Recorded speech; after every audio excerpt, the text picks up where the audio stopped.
അസ്സലാമു അലൈക്കും പ്രിയരെ, നിങ്ങളാ കാണുന്ന പോയിൻ്റ് കണ്ടില്ലേ? 1 കിലോമീറ്റർ അപ്പുറം പള്ളിയിൽ കഴിഞ്ഞ അൽഹംദുലില്ലാ ഈ ഉച്ച സമയത്ത് 1 മണി 1:30 സമയത്ത് നടന്നു വരികയായിരുന്നു.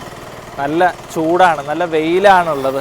അങ്ങനെ നടന്നിവിടം വരെ എത്തിയിരിക്കുകയാണ് അൽഹംദുലില്ലാ. അപ്പോഴാണ് ഒരു തണൽ കിട്ടിയത്. ഈ തണൽ കാരണമായ വലിയൊരു ആശ്വാസമാണ് ഈ ഉച്ച സമയത്ത്. നല്ല പൊരി വെയിൽ, തീ തുപ്പുന്ന വെയിലൊക്കെ എന്ന് പറയില്ലേ, അതുപോലെയുള്ള വെയിലത്ത് ഇതുപോലെയുള്ള ഒരു തണൽ കിട്ടിക്കഴിഞ്ഞാൽ അൽഹംദുലില്ലാ മനസ്സിനും അതുപോലെ ശരീരത്തിന് നല്ല കുളിർമയാണ്, റാഹത്താണ്. ഞാൻ ഓർത്തു വേണം, ഇതുപോലെ നാളെ കത്തിജ്വലിച്ച് നിൽക്കുന്ന സൂര്യനെ തൊട്ട് ഒരു ചാൻ മുകളിൽ ഇതുപോലെ നിൽക്കുന്ന സന്ദർഭത്തിൽ നമുക്ക് അള്ളാഹു സുബ്ഹാനഹു വ തആല ഹെൽപ്പായിട്ട് ഒരു തണൽ തരും എന്ന് പഠിപ്പിച്ചിട്ടുണ്ട്. അതാർക്കാണെന്നറിയാമോ? അത് ഒരു സ്ത്രീ വിളിച്ചു. സുന്ദരിയാണ്, കുലീനയാണ്, കുടുംബത്തിൽ പിറന്നയാളാണ്. പക്ഷേ നിർഭാഗ്യവശാൽ സാഹചര്യം എതിരായപ്പോൾ മുന്നിൽ നമ്മൾ വന്ന് പെട്ടു. നമ്മളോട് വിഭജനം ആവശ്യപ്പെട്ടു. സുബ്ഹാനല്ലാഹ്. അപ്പോൾ നാം പറഞ്ഞു, ഇന്നി അഖാഫുല്ലാ, ഞാൻ അള്ളാഹുവിനെ ഭയപ്പെടുന്നു, അതുകൊണ്ട് എനിക്ക് കഴിയില്ല, ഞാൻ അള്ളാഹുവിനെ പേടിക്കുകയാണ്.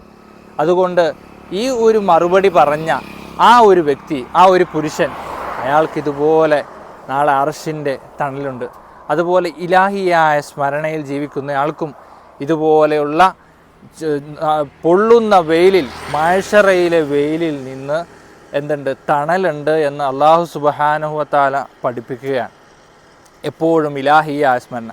നമുക്ക് ചിലപ്പോൾ ഇസ്ലാം കാര്യം അറിയാം, ഈമാൻ കാര്യം അറിയാം, പക്ഷെ പല ആളുകൾക്കും അറിയാത്തൊരു കാര്യമാണ് അൽ ഇഹ്സാൻ. ഇഹ്സാൻ എന്ന് പറഞ്ഞാൽ എന്താണ്? അൻ തഅബുദല്ലാഹ കഅന്നക തറാഹു ഫഇല്ലം തകുൻ തറാഹു ഫഇന്നഹു യറാക.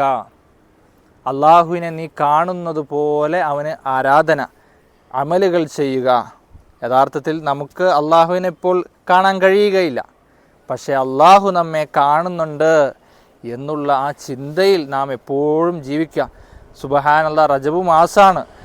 നാം ഒരുപാട്, നമുക്ക് ചിലപ്പോൾ നല്ല കാര്യങ്ങൾ ചെയ്യാൻ കഴിയില്ലെങ്കിലും തെറ്റുകളിൽ നിന്ന് മാറി നിൽക്കേണ്ട, യുദ്ധം നിഷിദ്ധമാക്കപ്പെട്ട 4 പവിത്രമായ മാസങ്ങളിൽപ്പെട്ട ഈ റജബ് മാസത്തിൽ തെറ്റുകളിൽ നിന്ന് നാം മാറിയിക്കുക.